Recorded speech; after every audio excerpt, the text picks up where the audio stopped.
નમસ્કાર, રાતના 8 વાગી રહ્યા છે. આપ જોઈ રહ્યા છો TV9 સુપર પ્રાઇમ ટાઈમ સાથે હું છું માનસી સોની. રાજ્યમાં વિરોધ થઈ રહ્યો છે સ્માર્ટ મીટર કે ચીટર મીટર. સૌથી પહેલા વાત કરીશું મીટર વિશે.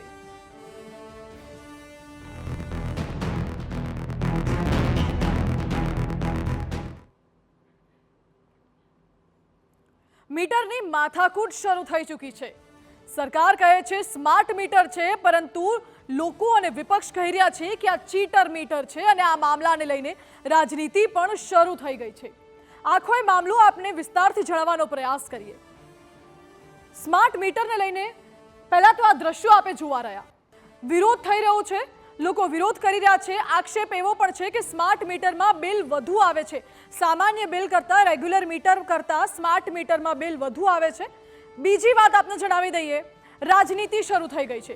સ્માર્ટ મીટરને લઈને લોકો વિરોધ કરી રહ્યા છે, તો આમ આદમી પાર્ટી દ્વારા આંદોલનની જાહેરાત કરવામાં આવી છે.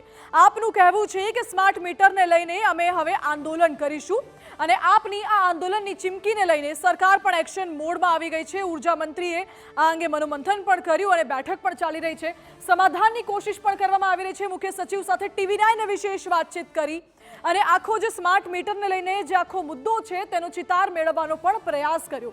સ્માર્ટ મીટરને લઈને આ માથાકૂટમાં મહત્વના આ 3 મુદ્દાઓ છે. આ 3 મુદ્દાઓને વિસ્તારથી આપને સમજાવીએ.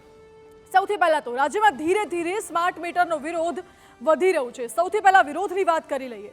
લોકોનો પ્રચંડ વિરોધ જોવા મળી રહ્યો છે. પ્રદર્શનકર્તાઓની માંગ છે કે જૂનું મીટર જ રાખવામાં આવે. તેઓને નવું મીટર નથી જોઈતું, કારણ કે નવું મીટર આર્થિક ભારણ વધારે છે, એટલે કે ખૂબ ખર્ચાળ છે. હવે અલગ અલગ શહેરોમાં સર્જાયેલી સ્થિતિ છે, તેના દ્રશ્યો આપ જુઓ.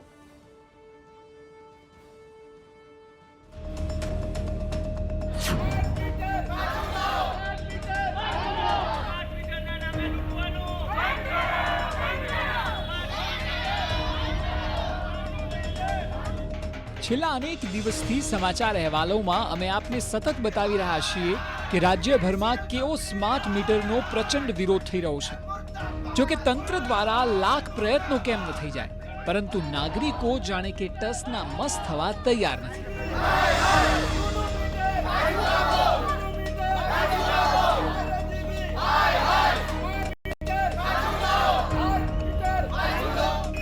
તેની પાછળનું કારણ છે કે તેમને રોજે રોજ તકલીફોનો સામનો કરવો પડે છે. હવે આખો મામલો ધીરે ધીરે જોઈએ તો એક શહેર પૂરતો નથી રહ્યો, પરંતુ આખા રાજ્યનો મુદ્દો બની ગયો છે. રાજ્યવ્યાપી સ્માર્ટ સમસ્યા. નવા મીટરથી પ્રજા પરેશાન. ગામ હોય કે શહેર, વિરોધ ઠેર ઠેર. આ 3 દ્રશ્યોને જો તમે એક સાથે જોશો એટલે તમને ખ્યાલ આવી જશે કે રાજ્યમાં ધીરે ધીરે કરીને એક શહેર સ્માર્ટ વિરોધ થઈ રહ્યો છે અને સ્માર્ટ મીટરનો આ વિરોધ જબરદસ્ત રીતે થઈ રહ્યો છે. પહેલા સુરેન્દ્રનગર, બાદમાં વડોદરા અને સુરત. આપ જોશો તો ઠેર ઠેર સ્માર્ટ મીટરની વિરુદ્ધ પ્રજા પ્રદર્શન કરી રહી છે. રસ્તા પર લોકો આવી રહ્યા છે અને કોઈ પણ ભોગે નવા મીટરને ના અને જૂના મીટર પાછા લાવવાની માંગ ઉઠી રહી છે.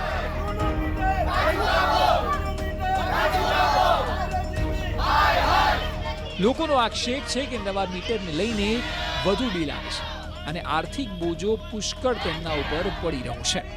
અને એટલે જ આ પ્રકારે લોકો નવા મીટરનો વિરોધ કરવા માટે અલગ અલગ શહેરમાં મજબૂર બન્યા છે.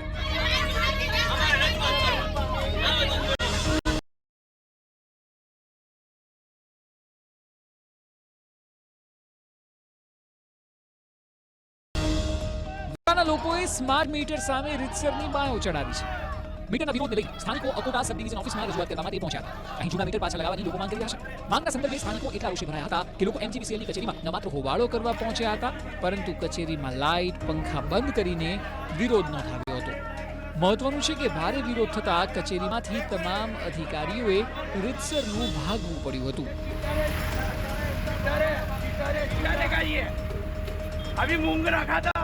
અમારી રજૂઆત એ છે કે આજે સ્માર્ટ મીટર લગાવ્યા છે એ અમારી સમજની બહાર છે. એની બદલીમાં જે જૂના મીટર છે, જૂના મીટર પૂर्ण પાછા લગાવ્યા. કેમ કે આજે સ્માર્ટ મીટર છે તો સ્માર્ટફોન બી જોઈએ, એની અંદર ગૂગલ પ્લે બી જોઈએ, બેંકમાં પૈસા પણ જોઈએ. આ બધું અમારી સમજની બહાર છે. અને આ શક્ય નથી. તો અમારી માંગણી એ છે કે આ જે સ્માર્ટ મીટર લગાવવામાં આવ્યા એ મીટર તાત્કાલિક અસરથી કાઢી નાખવામાં આવે અને જૂના મીટર છે પૂર્ણ લગાવવામાં આવે. અમે રજૂઆત કરી છે, અમારી રજૂઆત નહીં સ્વીકારો તો આગળ અમે અમારી પોતે પગલાં ભરીશું.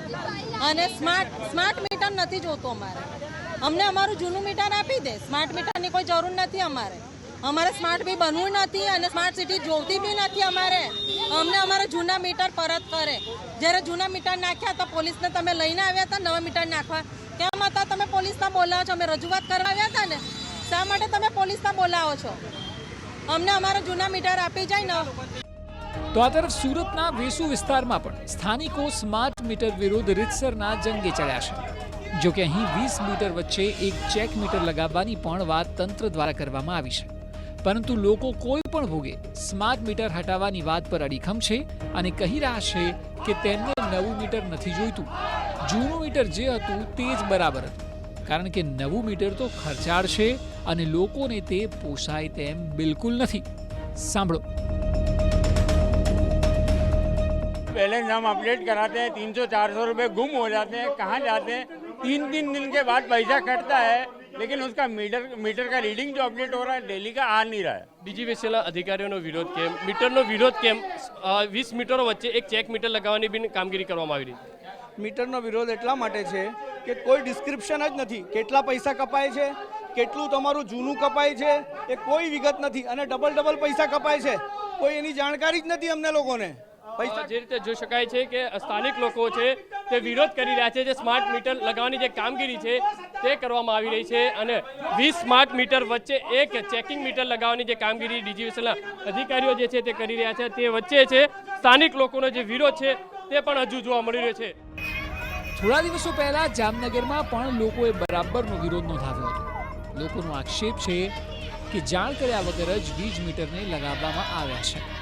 અને જો એવું જ હોય તો સરકારી કચેરીઓ હોય કે પછી સરકારી કર્મચારીઓના ઘર, તે જગ્યાએ પહેલા મીટર નાખો અને પછી સામાન્ય લોકોના નિવાસસ્થાને જઈને સરકાર મીટર નાખવાનું વિચારે. હાલ જે રીત સરકારે અપનાવી છે તે બિલકુલ ખોટી છે. અમારા એરિયામાં સ્માર્ટ મીટર ઘરે ઘરે નાખ્યું છે, જેનું રિઝલ્ટ નેગેટિવ આવ્યું છે. એટલે પબ્લિકનો આક્રોશ છે. પબ્લિકનું કહેવાનું એમ છે કે પહેલા સરકારી ઓફિસમાં તમે સ્માર્ટ મીટર નાખો, તમારા કર્મચારીઓમાં નાખો અને જામનગરના બધા નેતાઓ અને કોર્પોરેટરને સમજાવો, જે પબ્લિકને સમજાવે. તમે ડાયરેક્ટ સ્માર્ટ મીટર ઘરમાં ઘુસાડીને નાખી દીધા, એવી રીતે તો ના હાલે ને. એટલે પબ્લિકનું કહેવું એમ છે કે અમારા એરિયામાં જે થોડા ઘણા નાખ્યા છે ને એ કાઢી જાઓ, અમારે નથી જોતા. શરૂઆત તમે સરકારી કચેરીથી કરો. આ સ્થિતિમાં આપની જાણકારી માટે જણાવીએ કે આખરે શું છે smart meter. Smart meter prepaid system આધારિત મશીન છે. ગ્રાહક દર 30 મિનિટે વપરાશને જાણી શકશે. મોબાઈલની જેમ જ અહીંયા પણ રિચાર્જ કરાવવાનું રહેશે. પહેલા ગ્રાહક ખાતામાં રૂપિયા જમા કરાવવાના રહેશે અને ત્યારબાદ એ એકાઉન્ટમાંથી જ વીજ માટે ઉપયોગ કરી શકાશે. -300 રૂપિયા સુધી ક્રેડિટ આપવામાં આવશે. જો મર્યાદિત સમયમાં રિચાર્જ ન થયું તો પછી કનેક્શન કટ સમજો. જો કે તમામ લોકોની કેટલીક કોમન ફરિયાદ છે, જે મુજબ વીજ બિલમાં નવા મીટરથી વધારો થયો છે અને આ મીટર જૂનાની સરખામણીએ ખૂબ જ ઝડપી ફરે છે. તેનાથી આર્થિક બોજમાં પણ વધારો થાય છે. એ સિવાય સ્માર્ટફોનનો ઉપયોગ પણ અનેક લોકો માટે સમસ્યા છે, કારણ કે કેટલાક લોકો એવા છે જેમને સ્માર્ટફોન સિસ્ટમ નહીં ફાવે. વર્તમાન જે સ્થિતિ છે તેના પરથી અનેક સવાલો ઊભા થઈ રહ્યા છે. શું સરકાર સ્માર્ટ મીટર પર ફેરવિચારણા કરશે? શું લોકોની માંગને અવગણવામાં આવશે? જો પ્રશાસન ન માન્યું તો શું વિરોધ રાજ્યભરમાં થશે? આ સવાલો એટલા માટે કારણ કે આપણે જોયું તેમ તમામ જગ્યાએ લોકો રસ્તા પર આવી ગયા છે અને પ્રચંડ વિરોધ દર્શાવી રહ્યા છે. જૂના મીટર જ રાખો તેના પર ફેરવિચારણાની અપેક્ષા રાખી રહ્યા છે. જો કે આ વિરોધ વચ્ચે પણ મીટરો નાખવાનું તો યથાવત છે. એટલે અહીં સ્થિતિ ભારે અસમંજસ ભરેલી લાગી રહી છે. સૌથી મોટી ચિંતાની બાબત તો એ પણ છે કે હાલ ભલે 3-4 શહેરોમાં જ વિરોધ જોવા મળી રહ્યો હોય, પરંતુ આવનારા દિવસોમાં જો યોગ્ય નિર્ણય ન લેવાયો તો આ સ્થિતિ વધુ આંદોલનાત્મક જોવા મળે તો બિલકુલ નવાઈ નહીં. Bureau report, TV9.